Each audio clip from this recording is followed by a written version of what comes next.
اعتقد ان حضرتك من النادي الاهلي حضرتك خلصت الاول هناك وهترجع هنا. ان شاء الله هتلاقي هنا حاجه كويسه، واي منشأ رياضي بيتبني ده حاجه مهمه جدا، لان احنا كمان عندنا هدف كبير جدا ان احنا الاستثمار الرياضي يزيد، الانديه تعمل الشركات اللي مطلوب تعملها، ودي القانون بيتيح هذا الموضوع. اللي جايبهم كان لازم يمشي عشان مش عارف تقدر عليه، ويمشي ازاي نحبسه وبعدين نعزله وبعدين نهدده، لو استمريت هنحبسك تاني.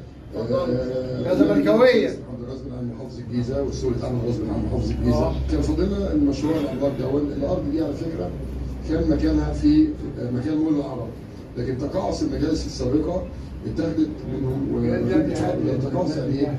ملوش تنفع. فهيئه الحكومات القضائيه خدتها وزير الاسكان وهاتوا مرتين. فانا رجعت 120 فدان في حته ثانيه، مشيت برضه ما دفعوش. لقيت انا قدمت طلب للسيد رئيس الوزراء مشكورا، اداني 128 فدان اللي حضرتك شايفهم دول. 128 فدان دول احنا دافعين على فكره الفلوس بالكامل دلوقتي. يعني النادي العشري احنا خدنا رخصه المرور خلاص. شحاتين ولاد الكلب. احنا عملنا دوله مشروع بقى يعني قدام استاد مجهزين يعني استاد 45,000، ودي منطقه طبعا الجمهور يخش عادي بعيد عن الزحام. هنبدا بمجموعه ملاعب للناشئين قدم، وهنبدا بمجموعه حمامات سباحه وملاعب طايره ويد وسله، وهنعمل هنا ملاعب سكواش. الاول دي هنعملها بسرعه، ملاعب سكواش وجمباز وصالات كاراتيه وجودو وتنس طاوله.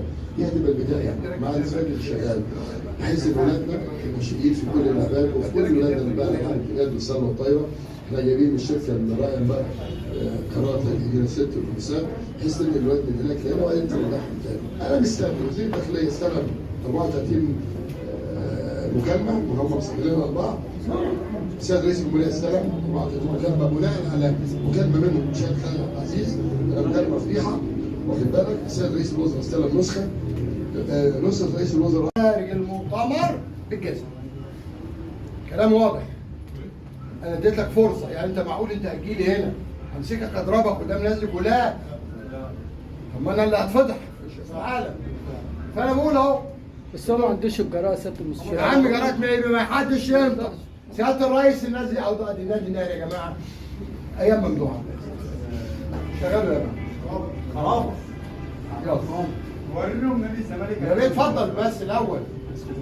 ادي النادي النهائي يا جماعه دلوقتي، يعني ايام ما قطط وفران وعرس كان لازم امشي عشان تنطط لنا بقى في البلد.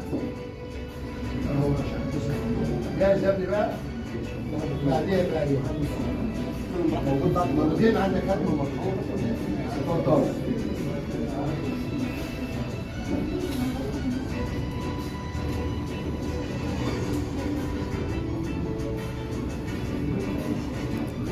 تزريبه. بمعنى انا عايزك تركز في هنا، تركز معايا ليه؟ ده كوبي لايت يا ريس، كوبي لايت عايز يزيد. لو حد صوره عايز يزيد حقوق ملكيه، يعني ايه يا ابني؟ يعني القناه عليها حقوق حقوق. لو ولا حد يقدر يعمل لك حاجه.